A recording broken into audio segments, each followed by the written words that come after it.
Hi, my name's Phil. I like talking about politics, and in this video, I'd like to discuss how Rishi Sunak is attempting to seize back some initiative on the Tories' traditional battleground of law and order. Unfortunately, the way he's attempting to do so is by adopting policies that the Labour leader has been calling for some time, 10 years in fact. But first, if you'd like to be notified of daily news and politics, please subscribe to the channel and click the bell notification icon. So, the first thing to point out is this isn't one of the usual ones. This isn't, wanting to ridicule the move as such. Because unlike the more recent attempts to play the culture wars, this latest policy, if it were implemented properly, would actually help vulnerable people for a change. But that is a big if, because we know that this policy is intended to help the victims of serious abuse. But it is not being pursued by the Tories because they care, but because they think they can score points. And how do I know that they don't really care about the success or failure of this policy? Because it is a policy that Keir Starmer has been urging the Conservative government to adopt for 10 years. What? They're suddenly interested in it now that they're struggling to win an election? How come they weren't interested before? In fact, one of the best takes I saw about this yesterday was someone noting that the Tories are so desperate they're adopting Keir Starmer's policies from before he was even an MP. And the Tory press are not interested either. If Sunak thinks this is going to be some big platform for him, why isn't it being reported? Why isn't it on the front pages of the Tory press? It's a risky strategy, really, from the Tories. Some of them think they can hurt Labour with it, as well as throw a bit of red meat to the gamings. They aren't interested in stopping child abuse. Otherwise, they wouldn't have cut funding to services set up to combat it. But they like it when they can blame ethnic minorities for serious abuse. So they like to push the Rochdale grooming gang issue, because that involved non-white criminals. And it was a Labour council that failed to deal with it. And it was a group of people from a demographic that doesn't tend to vote Tory. They ignore the white gangs. They ignore the ones in Tory areas. They ignore priests. And the media are more than happy to play along. But who was it that ended up dealing with the issue? I mean, how do we know about it? It's because of Keir Starmer as Director of Public Prosecutions, making sure the prosecutions went ahead. The current Labour leader was the prosecutor who made sure it all came out, the one who saw that there were problems in the system. When it was brought to his attention, he saw that this wasn't just a case that needs to be prosecuted, that there were problems in the system that allowed abuse to remain hidden. So as well as making sure those prosecutions went ahead, he started to deal with the root causes of it, identify what was wrong, what needed to change to prevent future abuse from being hidden. He changed the way the Crown Prosecution Service worked on cases like this to make sure that further cases could proceed. But that was all he could do. It didn't end there. He also had some advice for the government to try and prevent abuse in the first place, or at least really stop it early on. After learning when the faults in the system were, how it was perpetrators were getting away with it. As a prosecutor with an understanding of the process needed to bring criminals to justice, he came up with recommendations to make it easier and more likely that complaints would be made and justice could be more certain and quicker. Well, now, 10 years later, Rishi Sunak has announced these policies. Well, every time someone put a microphone in front of Keir Starmer yesterday, he was explaining how he'd been calling for this for some time. And the receipts are there. He even featured on the BBC a decade ago explaining why the measures were needed. And the Tories have got no way to pretend they didn't know.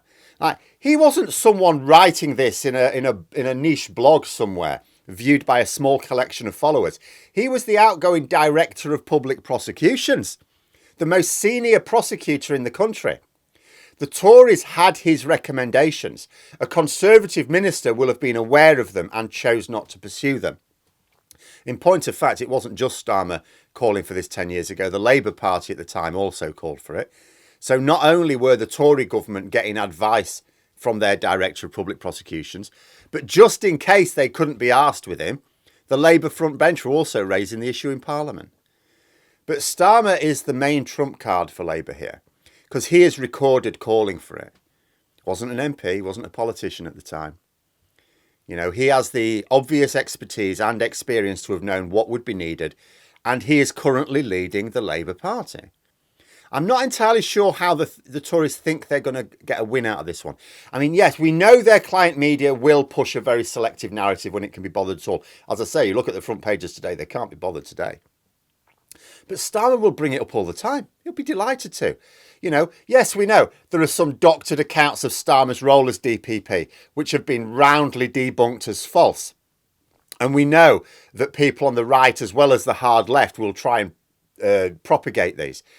You know, but remember when Boris Johnson tried to use them? He tried to use them when he was Prime Minister, and his own MPs were not impressed. He ended up having to rein back from it because even his own side knew that this was wrong. The public knew that it was wrong. You've just got a few small echo chambers who think they can make something of it. So Sunak is unlikely to make the same mistake. You know, we noticed, for example, when Suella Braverman at the weekend was saying that the Dover delay has nothing to do with Brexit. Sunak didn't. Sunak, when he was cornered, had to say, well, yeah, it's sort of a little bit Brexit, isn't it? You know, so Sunak has already shown in the past a bit of caution when it comes to telling outright lies. But Keir Starmer will be more than happy to talk about this issue all the way up to the next election. He'll be bringing it up in the TV debates when the election campaign gets underway in a year's time. This won't be something that the Tories are going to talk about in the hope that it makes Starmer squirm. Starmer, if they don't mention it first, he will. And if the Tories cock up the implementation, he'll be talking about that as well. Like, after 10 years, they finally did what he was telling them to do all along. And they'll still have made an arse of it. That's what he'll say at the TV debates. Because after all, Sunak had to be dragged kicking and screaming towards the idea of a windfall tax, for example. But he still hasn't done it. He go, oh, I implemented the windfall tax. So why haven't Shell paid anything then? Because you've only applied it to some companies that don't donate to the Tories. That's why. So just because Sunak has announced a policy that sounds like it might be useful, albeit very, very late, I'll still believe it when I see it. Because, I mean, part of his policy announcement was the promise of a specialist task force. Well, that doesn't sound plausible. What he's basically saying is there needs to be a team of specialist officers in every police force in the country. There's dozens of them. Like, even if you just had like 5 police officers in each one, that's a couple hundred police straight away. Then you're going to need premises for them, you know, an office at the very least. They're going to need a car at least. They're going to need some support staff. I mean, it all sounds great. Sounds nice, doesn't it? But it also sounds like there needs to be a budget for it, doesn't it? If this really is a serious plan, why wasn't it announced last month in the budget? No mention of it at all. And if there's no mention of it at all in the budget, what does that mean? There is no budget for it. No budget at all for it. And Labour can use that angle as well. If Sunak had been planning this all along, because that's what he's trying to say. He's trying to say, oh, you're just throwing this out because local elections. He's like, no, I said I was going to do something. Did you? Did you say you were going to do something like this? Why didn't we hear it in the budget then? Why didn't you announce it in the budget? Because it'll need funding. So either the government don't intend to implement the policy at all, or they expect the police to fund it from existing budgets, which means cutting services elsewhere within the police force. Now, if they fund it by cutting something else, Labour will point that out as well. Do the Tories really want to be seen to be cutting the policing budget? Because that's what they'll be doing. They'll be cutting some policing in the year leading up to the election. In fact, the first reaction to any government announcing a new scheme like this should always be, show me the money.